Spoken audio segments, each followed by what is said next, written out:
I am old enough to remember the trauma of 2000, and you want people who are younger than me to get it. You live in Florida, you know how critical the state is. Every election year, it is a question. What is the sentiment there now, and do you have any concern that we could see some sort of a repeat?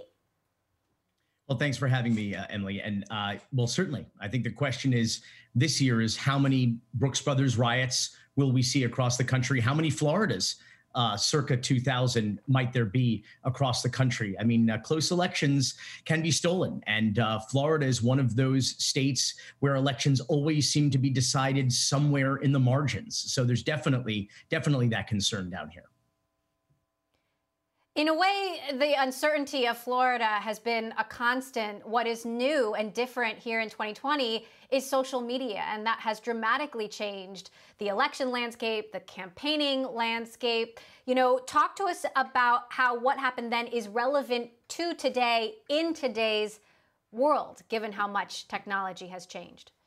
Well, I think for better or worse, we're seeing social media being used to mobilize on the right for the so-called MAGA regattas that we see a lot of down here, the boat flotillas to support Trump and Pence in Florida. But also what we're discovering is sort of this almost silent majority in the Hispanic community, the traditionally conservative Cuban-American voters. You've got third and fourth generation Cuban-Americans who sort of suffered in silence at the dinner table in their multi-generational families, were not radicalized, but rather now are out on their own, making their own decisions. And they're kind of mobilizing in the Cubanos con Biden movement and things like that. And also, we're a much more diverse Hispanic population down here in Miami-Dade with a great many of Argentinians and Venezuelans and Colombians. And so it's interesting how that dynamic is and the conventional wisdom is sort of shifting and being revealed via social media.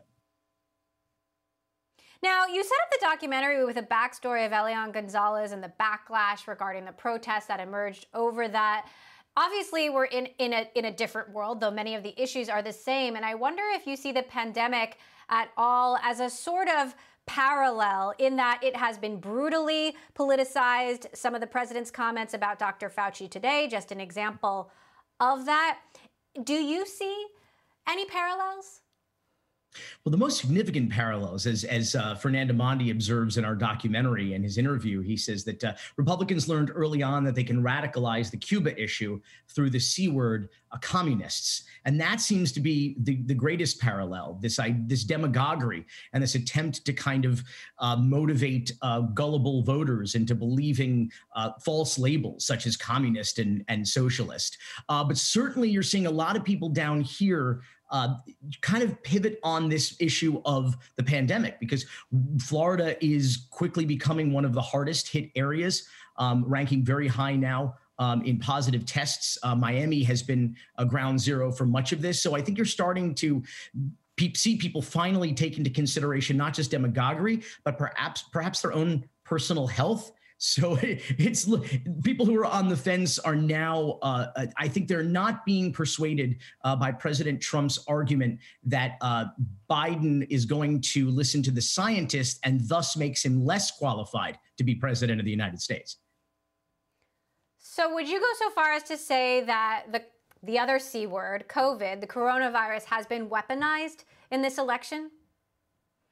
Well, I think so. And I think regrettably so as well. It would have been nice to have seen this as a galvanizing moment for the president, as we saw George W. Bush post 9/11, to really bring the country together over a common enemy and a common threat, and that we can all work together to defeat and to basically make a healthier community for ourselves, our families, and our neighbors. And unfortunately, he just went the other way with it.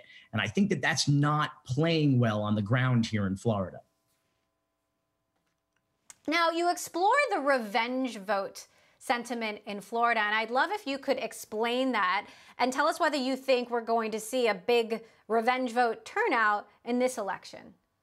Yes, the so-called voto castigo, the revenge vote, which really came as a result of what you mentioned earlier, the Elian Gonzalez saga down here in Miami-Dade, when you had Cuban-American voters really turn against, who had actually supported Clinton Gore ticket in '96, really turn against not really Al Gore per se, who had already separated with the administration and supported Elian Gonzalez staying in the United States. But the Cuban Americans, particularly the exile community, wanted to punish the Democrats, specifically Clinton and Reno. And the way they could do that was kind of vicariously through the Gore-Lieberman ticket.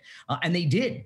You saw Gore got not 50% of the support that he and Clinton had gotten 4 years earlier. And certainly when you realize that the election all came down to 537 votes in Florida, obviously that difference was a deciding factor. I don't know that you're seeing that so much as you are, as we talked earlier, about the demagoguery, the really weaponizing the word communist and socialist to falsely label the other side. And I don't know that that's working as effectively as they hope it will.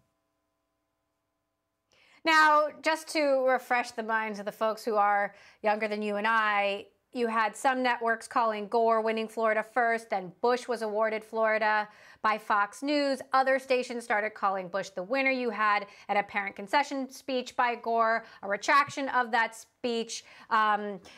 Outstanding votes, 537, became the issue. Ultimately, it's decided by the Supreme Court. These are, Senator Ted Cruz just introduced a measure to keep 9 justices on the Supreme Court. These issues are very, very much still at play. What do you think the stakes are in this particular election, given this particular flavor of the politicians and the politics involved today? Well, I think it's not a coincidence that we're about to see 3 Supreme Court justices, all of whom took a very active role in the 2000 Florida recount and the Bush v. Gore Supreme Court case on the side of the Republicans, on the George W. Bush legal team. I don't think that that's an accident. I think that, again, close elections can be stolen, as we hear it said repeatedly in 537 votes. And so I think that the Republicans are counting on that. And the Republicans are, and as we learned in 2000, people our age, I think this was the generation, or 2000 is where you can really see the fault line start to split and crack. And it's a fault line that gets further apart and extends all the way to this day about lack of trust in our institutions. The idea that there are rules and that,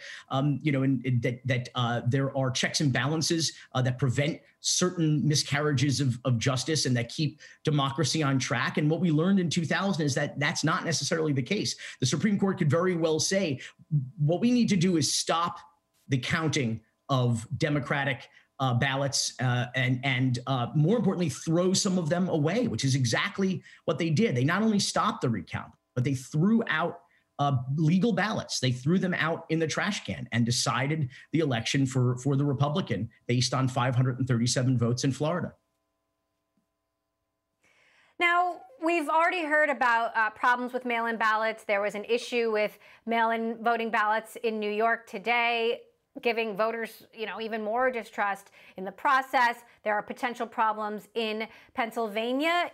Given everything you learned in this film, what do you think the government should be doing to protect the sanctity, the integrity of the voting process? Statistically speaking, those issues are infinitesimal. The problem comes in when you have a state like Florida where those statistical anomalies will actually make the difference in the outcome of the entire election. It's unfathomable. I mean, Trump won in 2016 with 77,000 votes in 3 states. That's nothing compared to 537 votes in one state. I think really what people need to consider doing, and perhaps this is where the president and I agree, is consider early voting in person. In Florida, it just started today, 7 a.m. to 7 p.m., 7 days a week, all the way through the Sunday before election day. And it's advisable. You can go to any location. You can bring your own pen if you feel safer, obviously wear PPE and do that. That's what I plan on doing, making sure that my signature, is as close as it was 20 plus years ago when I first signed my voter registration card.